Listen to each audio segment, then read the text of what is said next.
أعوذ بالله من الشيطان الرجيم. بسم الله الرحمن الرحيم.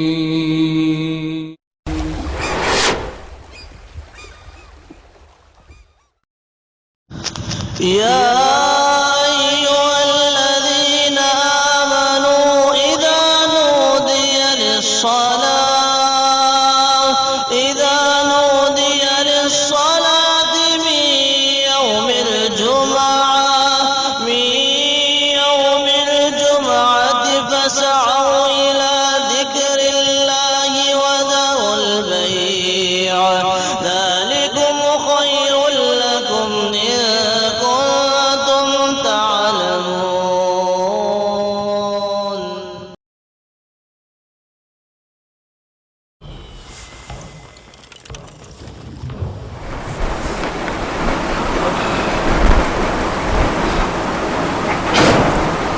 الحمد لله نحمده ونستعينه ونستغفره ونؤمن به ونتوكل عليه ونعوذ بالله من شرور أنفسنا ومن سيئات أعمالنا. من يهده الله فلا مضل له ومن يضلل فلا هادي له، وأشهد أن لا إله إلا الله وحده لا شريك له، وأشهد أن محمدًا عبده ورسوله.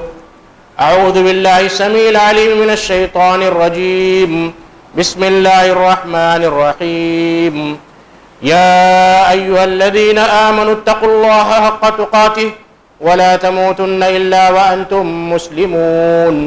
يا أيها الناس اتقوا ربكم الذي خلقكم من نفس واحدة وخلق منها زوجها وبث منهما رجالا كثيرا ونساء واتقوا الله الذي تساءلون به والأرحام إن الله كان عليكم رقيبا. يا أيها الذين آمنوا اتقوا الله وقولوا قولا سديدا يصلح لكم أعمالكم ويغفر لكم ذنوبكم، ومن يطع الله ورسوله فقد فاز فوزا عظيما. أما بعد، فإن خير الحديث كتاب الله، وخير الهدي هدي محمد صلى الله عليه وسلم، وشر الأمور محدثاتها، وكل محدثة بدعة، وكل بدعة ضلالة، وكل ضلالة في النار. وقال الله تعالى في موضع آخر: يا أيها الذين آمنوا إذا نودي للصلاة من يوم الجمعة فاسعوا إلى ذكر الله وذروا البيع. بھائی اور بزرگوں، نوجوانوں، عزیز بچوں اور محترم خواتین، اللہ تبارک و تعالیٰ کا بہت بڑا شکر احسان ہے کہ اس نے ہمیں اسلام جیسی عظیم نعمت عطا فرمائی. اسلام کے تعلق سے اللہ تبارک و تعالیٰ نے قرآن مجید میں لفظ نعمت کا استعمال کیا ہے، اور اس نعمت کے تعلق سے اللہ تبارک و تعالیٰ نے اعلان کیا کہ الیوم اکملت لکم دینکم واتممت علیکم نعمتی، مائی نعمت، میری نعمت. اللہ نے اس کی نسبت اپنی طرف کی، اور جب اللہ کسی چیز کی نسبت اپنی طرف کرتا ہے تو اس کی عظمت اور بڑھ جاتی ہے. تو اسلام کی جو نعمت ہمیں ملی ہے، ہم اس پر اللہ تبارک و تعالیٰ کا بہت بڑا شکر احسان بجا لاتے ہیں، کیونکہ یہ ایسی نعمت ہے، اس نعمت کی وجہ سے ہم دنیا کی ساری غلامی سے آزاد ہو کر اس رب واحد کے غلام بن گئے ہیں. اور اس نعمت کو پہنچانے والے پیغمبر پر اگر درود سلام نہ بھیجا جائے تو بڑی بے حرمتی ہوگی. میں اللہ تبارک و تعالیٰ کی جانب سے درود سلام نازل کرتا ہوں. اللہم صلی علی محمد وعلی آل محمد کما صلیت علی ابراہیم وعلی آل ابراہیم انک حمید مجید، وبارک علی محمد وعلی آل محمد کما بارکت علی ابراہیم وعلی آل ابراہیم انک حمید مجید. میرے بھائی اور بزرگوں، آج جمعہ کا دن ہے. اسلام اجتماعیت کا قائل ہے، مل جل کر رہنے کی تعلیم دیتا ہے. اسی لیے آپ دیکھیں گے کہ ہر مسلمان کو یومیہ، ڈیلی، روزانہ 5 وقت اپنے محلے کی مسجد میں اکٹھا ہونا ہے.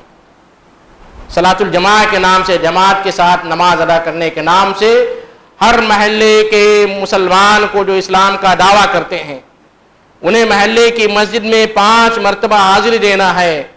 اور اللہ کے نبی کریم صلی اللہ علیہ وسلم کے زمانے میں اللہ کے نبی کریم صلی اللہ علیہ وسلم صحابہ کے حالات بھی دریافت کیا کرتے تھے سلام پھیرنے کے بعد.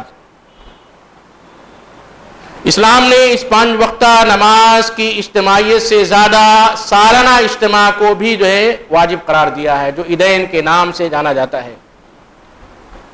اسی طرح اس 5 وقتہ نماز کے بعد ہفتہ واری اجتماع ہوتا ہے، جو کئی محلے کی ایک بڑی مسجد جسے المسجد الجامع کے نام سے جانا جاتا ہے.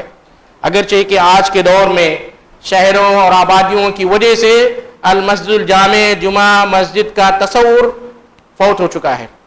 ہونا تو یہ چاہیے کہ مختلف محلے کی چھوٹی چھوٹی مسجدوں کے مصلیان ایک بڑی مسجد میں جسے مسجد جامع کا نام دیا جاتا تھا اور اسلام کی شان تھی کہ ہفتہ واری اجتماع کے طور پر جمعہ کے نام پر کئی محلے کے مساجد کے مصلیان ایک بڑی مسجد میں جمع ہوتے تھے اور جمعہ کی نماز ادا کرتے تھے. ابھی بھی بعض اسلامی ممالک میں، سعودی عرب میں اور دیگر جو ہے گلف میں اس کا اہتمام کیا جاتا ہے.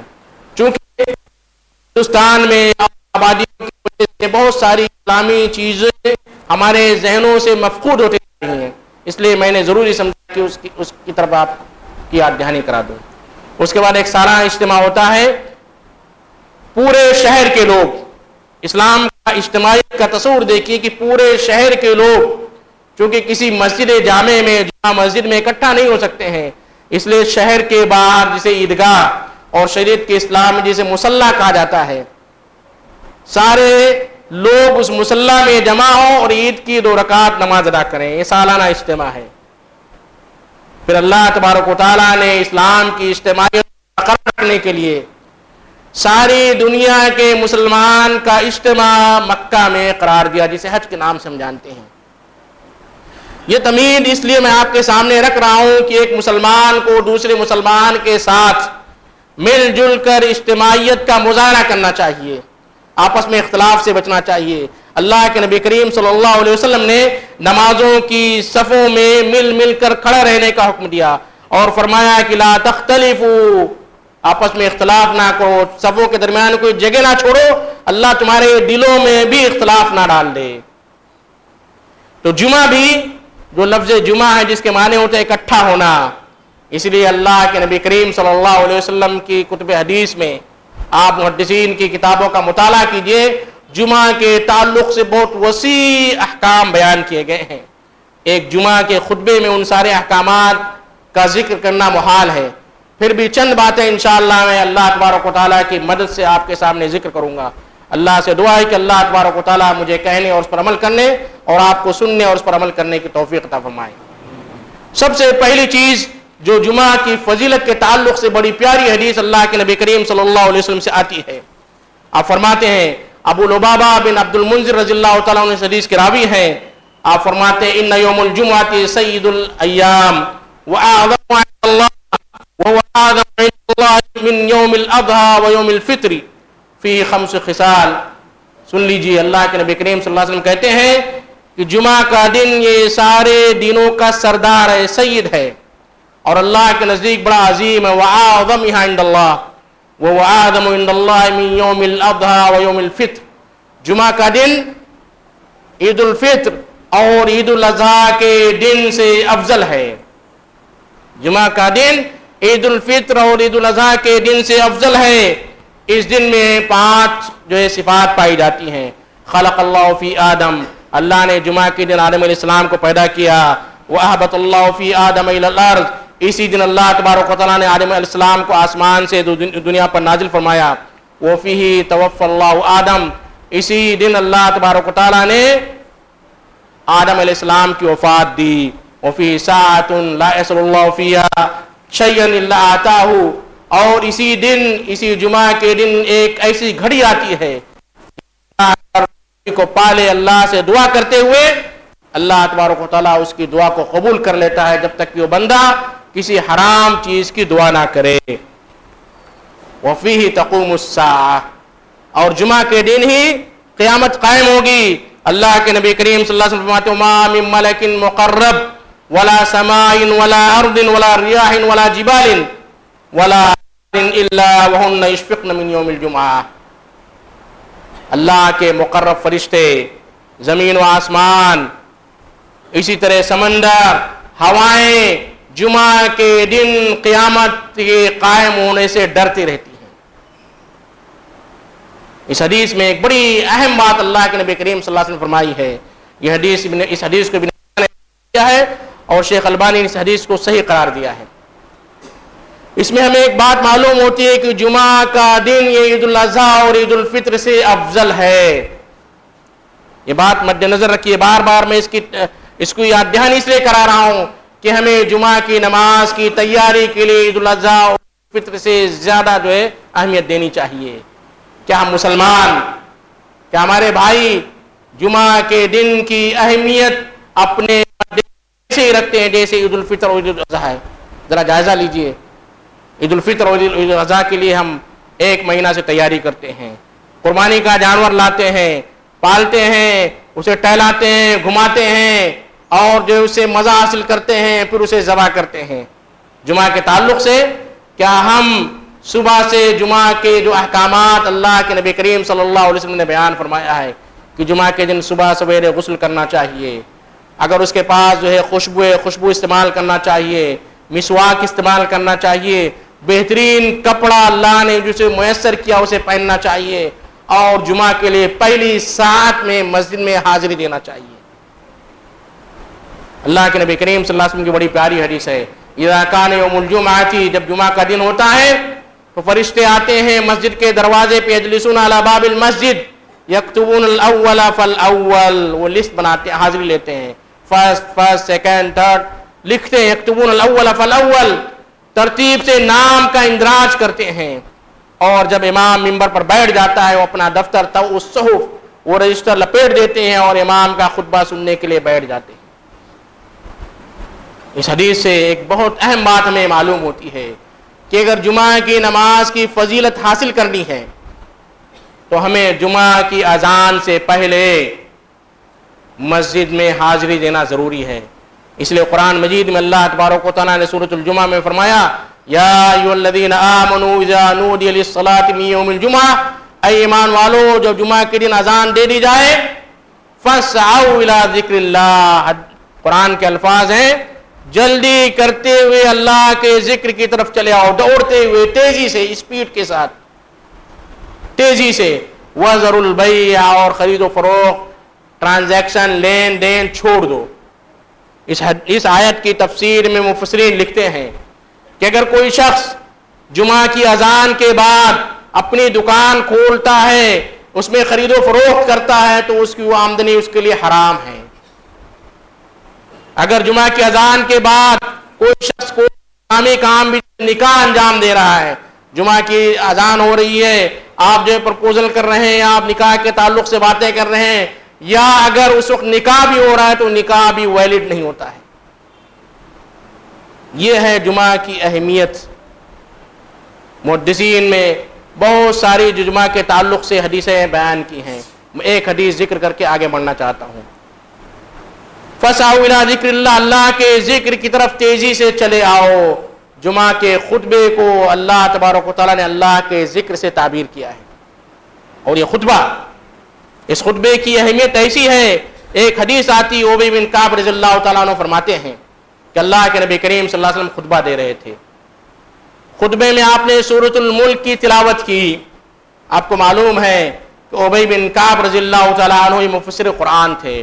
قرآن کی ہر آیات کے بارے میں انہیں علم تھا، کب نازل ہوئی، کس حالت میں نازل ہوئی، پورا علم تھا. اللہ کے نبی کریم صلی اللہ علیہ وسلم نے جب سورۃ الملک کی تلاوت کی، حضرت ابی بن کعب کو یہ بات معلوم نہیں تھی کہ سورۃ الملک کب تلاوت ہوئی.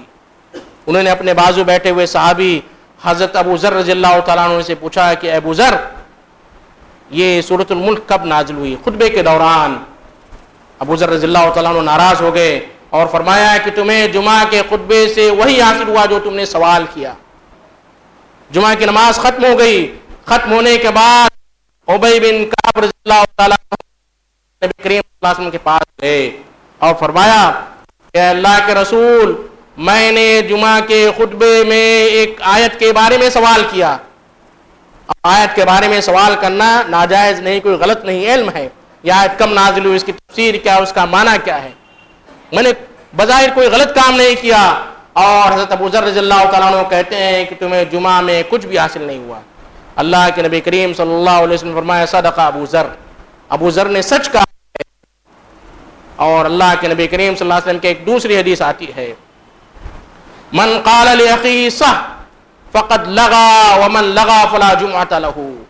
جب جمعہ کا خطبہ ہو رہا ہو، اس دوران اگر آپ کا بیٹا حرکت کر رہا ہے، ادھر ادھر گھوم رہا ہے، آپ اسے شو کہیں.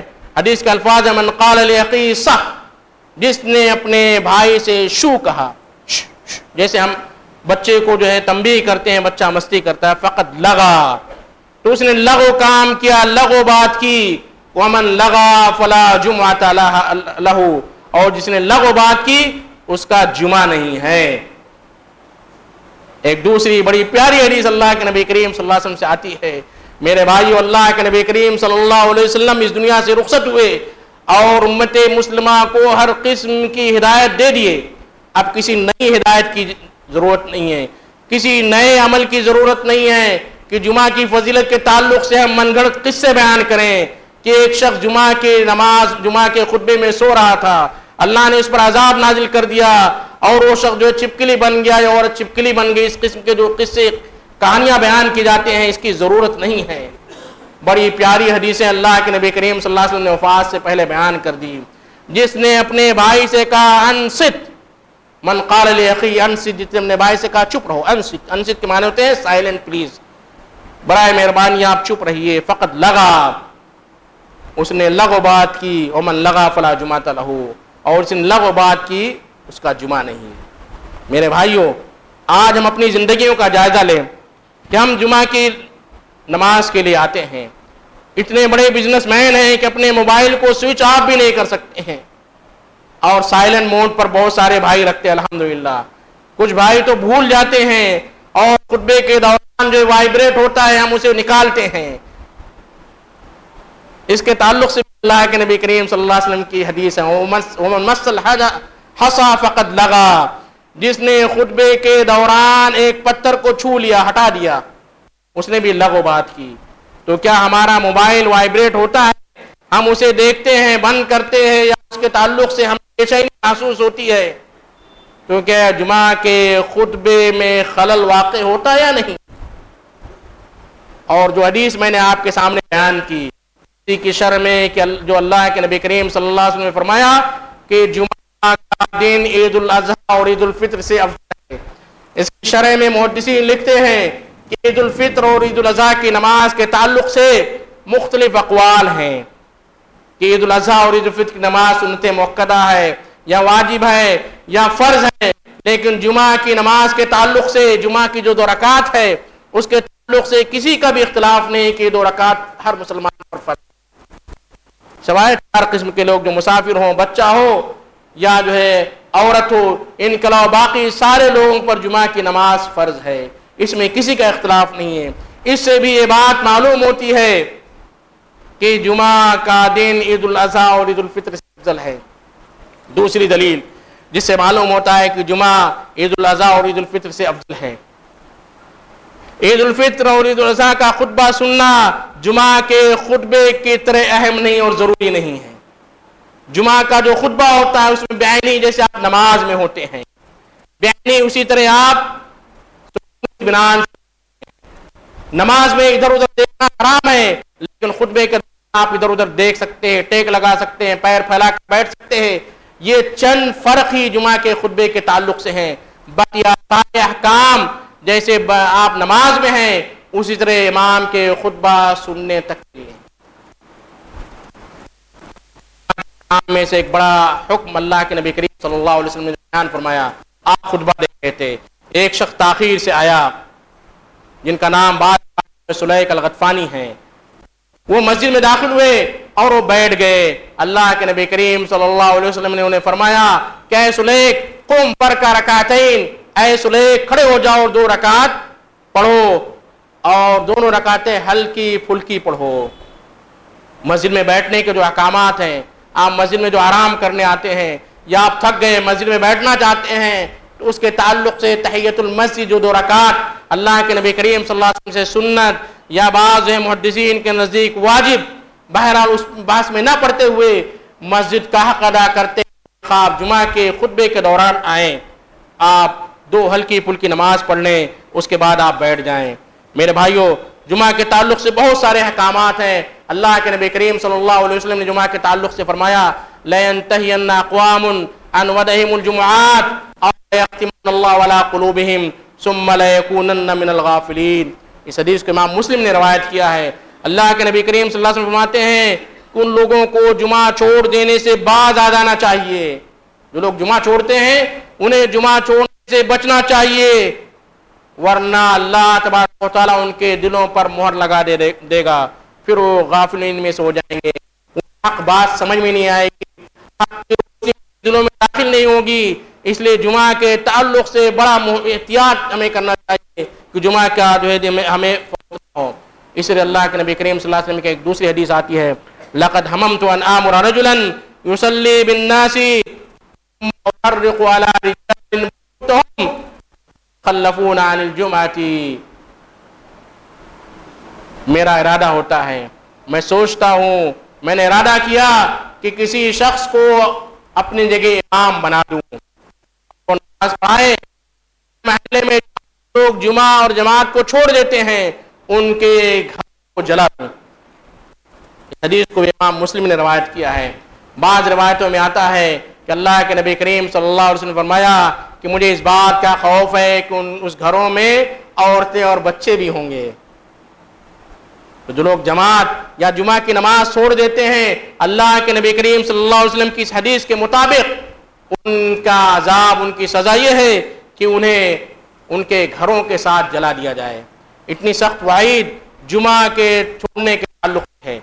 میرے بھائی، ہمارے وہ بھائی جو سفر کا ارادہ کرتے ہیں انہیں بھی جمعہ کے تعلق سے محتاط ہونا چاہیے، اپنے سفر کی پلاننگ اس انداز سے کرنی چاہیے کہ جمعہ فوت نہ ہو۔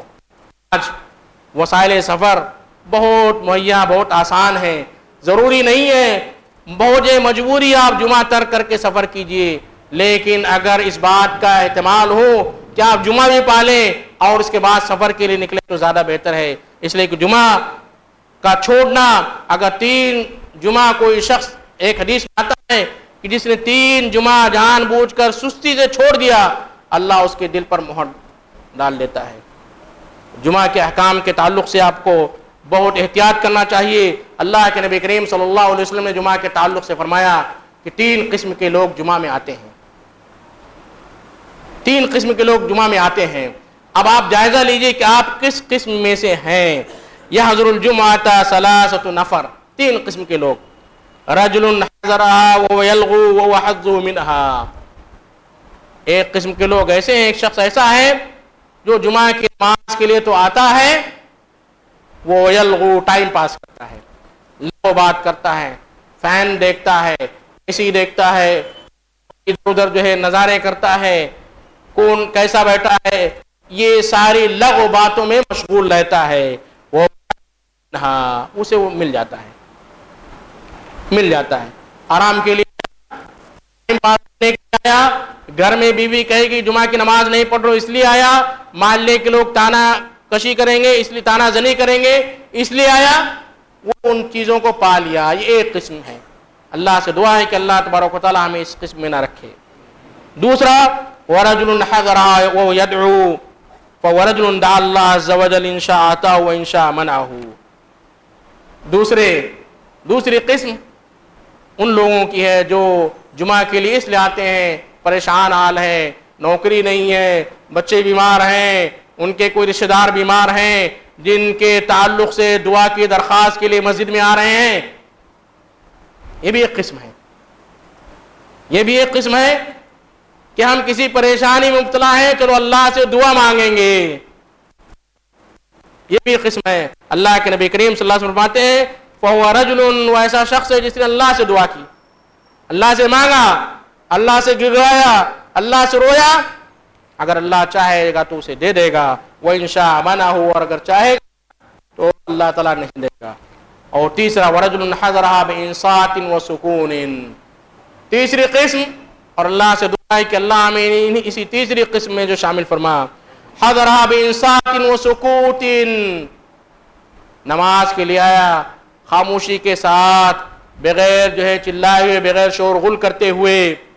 ہمارے بہت سارے بھائی مسجد میں آتے ہیں بلند آواز سے السلام علیکم، حالانکہ اللہ سے دعا کرنا ہے تو نہ زیادہ چلا کر، نہ زیادہ جو ہے دھیرے انداز میں. اللہ جو ہے چھوٹی چھوٹی اور جو ہے کم آواز کو بھی سنتا ہے. حضرہ بانصات و سکوت، خاموشی کے ساتھ سائلنٹلی جو ہے مسجد میں حاضر ہوا. وَلَمْ يَتَخَطَّ رَقَبَةَ مسلم، اس بات پر غور کیجئے اس نے کسی مسلمان کی گردن کو نہیں پھلانگا. بڑی پیاری شرط ہے، اس چیز کو مد نظر رکھیے. آپ تاخیر سے آتے ہیں، جہاں جگہ ملے وہاں بیٹھ جائیں. ایک مرتبہ اللہ کے نبی کریم صلی اللہ علیہ وسلم نے ایک شخص کو دیکھا جو تاخیر سے آیا اور گردنیں پھلاتے ہوئے اگلی سمت آنا چاہ رہا تھا. اللہ کے نبی کریم صلی اللہ علیہ وسلم نے خطبہ روک دیا اور فرمایا اجلس فقد آذیت وآنیت، اجلس بیٹھ جاؤ. خطبے کو اللہ کے نبی کریم صلی اللہ علیہ وسلم نے روک کر ہدایت دی، بیٹھ جاؤ. فقد آذیت، تم نے تکلیف دی، وآنیت، اور آنے میں تاخیر بھی کی. پہلی شرط خاموشی کے ساتھ، سکون اطمینان کے ساتھ مسجد میں حاضر ہوا. وَلَمْ يَتَخَطَّ رَقَبَةَ مسلم، کسی مسلمان کی گردن نہ پھلانگا، اور کسی کو تکلیف بھی نہیں دی، کسی کو تکلیف بھی نہیں دی. فَيَّ كَفَّارَةٌ إِلَى يَوْمِ الْجُمْعَةِ، تو اگلے جمعہ تک کے لیے صغیرہ گناہوں کا کفارہ ہے. ایک ہفتہ جو چھوٹے موٹے گناہ آپ کے ہو جائیں گے اس کے لیے کفارہ ہے. وَزِيَادَةُ ثَلَاثَةِ أَيَّامٍ، پلس 3 ایکسٹرا دن. اس لیے کہ اللہ کے نبی، اللہ تبارک و تعالیٰ کے اصول ہے من جاء بالحسنۃ فلہ عشر امثالھا، جس نے ایک نیکی کی اللہ اسے 10 نیکیاں دیتا ہے. تو یہاں بھی اللہ تبارک و تعالیٰ نے اللہ کے نبی کریم صلی اللہ علیہ وسلم کے ذریعے جمعہ کے تعلق سے یہ ثواب بیان فرمایا کہ اس کے لیے ایک جمعہ سے اگلے جمعہ 7 دن کے گناہ صغیرہ کا کفارہ ہے، پلس 3 دن ایکسٹرا، یعنی 10 دن کے جو ہے گناہ صغیرہ کا کفارہ ہے. وَذَلِكَ بِأَنَّ اللَّهَ عَزَّ وَجَلَّ يَقُولُ مَنْ جَاءَ بِالْحَسَنَةِ فَلَهُ عَشْرُ أَمْثَالِهَا، اس لیے کہ اللہ کا اصول ہے کہ جو ایک نیکی کرتا ہے اللہ تبارک و تعالیٰ اسے 10 نیکیاں دیتا ہے. میرے بھائیوں، جمعہ کے تعلق سے جو بہت سارے احکامات ہیں، جو فضیلتیں بیان کی گئی، ہمارے بہت سارے مسلمان بھائی جب انہیں کسی چیز کی فضیلت بیان کی جاتی ہے تو اتنا زیادہ حساس ہو جاتے ہیں اور یہ سوچتے ہیں کہ ہم نے بڑی کوتاہیاں کی، بڑی غفلت کی، اور اپنی جانب سے کچھ ایسی عبادتیں جو ہے کرنے لگتے ہیں. شیخ نے جمعہ کے بارے میں بتایا کہ جمعہ کا دن سید الایام ہے، عید الفطر اور عید الاضحیٰ سے افضل ہے، اور اس کی یہ فضیلت ہے، تو کیوں نہ اگلے جمعہ سے جمعہ کی رات جو ہے جاگ کر عبادت کی جائے. اور جیسا کہ میں نے بتایا اللہ کے نبی کریم صلی اللہ علیہ وسلم نے ایک ایک موقع کی، ایک ایک پل کی ہدایت ہمیں دے دی ہے. ایک روایت آتا ہے کیونکہ اللہ کے نبی کریم صلی اللہ علیہ وسلم کو اس بات کا احساس تھا کہ اتنی ساری فضیلتیں جب بیان کی جائیں گی لوگ اپنی جانب سے بہت ساری فضیلتیں حاصل کرنے کی کوششیں کریں گے. آپ نے فرمایا، مسلم کی روایت ہے، لا تختص الجمعہ بقیام من بین اللیالی، جمعہ کی رات کو کسی خاص نماز کے لیے کھڑے نہ ہو. بڑی فضیلت ہے نا. ہم اگلے جمعہ سے جمعہ کی رات پوری کی پوری عبادت کریں گے. کیوں؟ اس لیے کہ جمعہ کے دن قیامت قائم ہوگی تو ہمارے اعمال جو ہے آخری اعمال، انما الاعمال بالخواتیم، آخری اعمال کا زیادہ اعتبار ہوتا ہے، اس لیے پوری کی پوری رات عبادت کریں گے. اللہ کے نبی کریم صلی اللہ علیہ وسلم نے یہاں ہدایت دی، لا تختصوا، جمعہ کی رات کو کسی خاص عبادت کے لیے خاص مت کرو. ولا تختصوا یوم الجمعہ بصیام من بین الایام. اسی طرح بڑی فضیلت ہے نا، جمعہ کے دن روزہ رکھیں گے، جمعہ کے دن روزہ رکھیں گے. سید الایام ہے. فرشتے یہاں تک کہ آسمان و زمین اور ہوائیں، چرند پرند، سارے لوگ خوف میں مبتلا ہوتے ہیں کہ کہیں قیامت قائم نہ ہو جائے، اس لیے ہم جمعہ کے دن روزے رکھیں گے.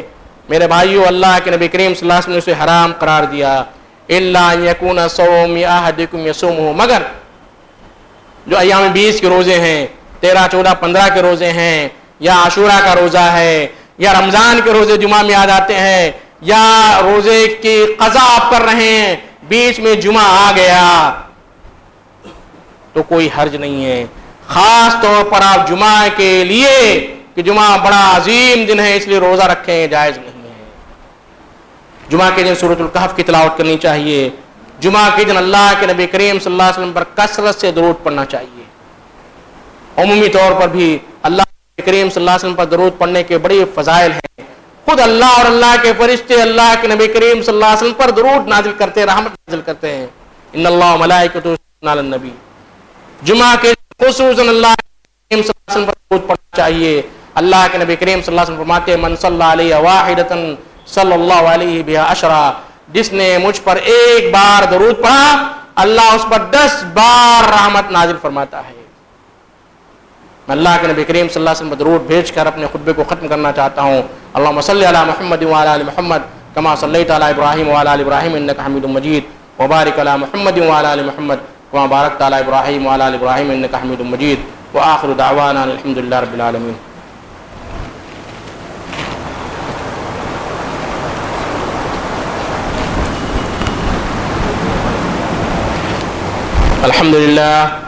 الحمد لله نحمده ونستعينه ونستغفره ونؤمن به ونتوكل عليه ونعوذ بالله من شرور أنفسنا ومن سيئات أعمالنا من يهده الله فلا مضل له ومن يضلل فلا هادي له وأشهد أن لا إله إلا الله وحده لا شريك له وأشهد أن محمدا عبده ورسوله. أما بعد فإن خير الحديث كتاب الله وخير الهدي هدي محمد صلى الله عليه وسلم وشر الأمور محدثاتها وكل محدثة بدعة وكل بدعة ضلالة وكل ضلالة في النار. فأعوذ بالله السميع العليم من الشيطان الرجيم. بسم الله الرحمن الرحيم. إن الله وملائكته يصلون على النبي يا أيها الذين آمنوا صلوا عليه وسلموا تسليما. اللهم صل على محمد وعلى آل محمد كما صليت على إبراهيم وعلى آل إبراهيم إنك حميد مجيد. اللهم بارك على محمد وعلى آل محمد كما باركت على إبراهيم وعلى آل إبراهيم إنك حميد مجيد. اللهم انصر من نصر دين محمد صلى الله عليه وسلم وجعلنا منهم واخذل من خذل دين محمد صلی اللہ علیہ وسلم ولا تجعلنا منهم. میں اللہ تبارک و تعالیٰ سے ان حضرات جنہوں نے اپنے تعلق سے یا اپنے رشتہ داروں کے تعلق سے دعائے صحت کی درخواست کی ہے، میں اللہ تبارک و تعالیٰ کے دربار میں یہ دعا کرتا ہوں کہ اللہ تبارک و تعالیٰ انہیں عمر سے شفا یا بھی نصیب فرما.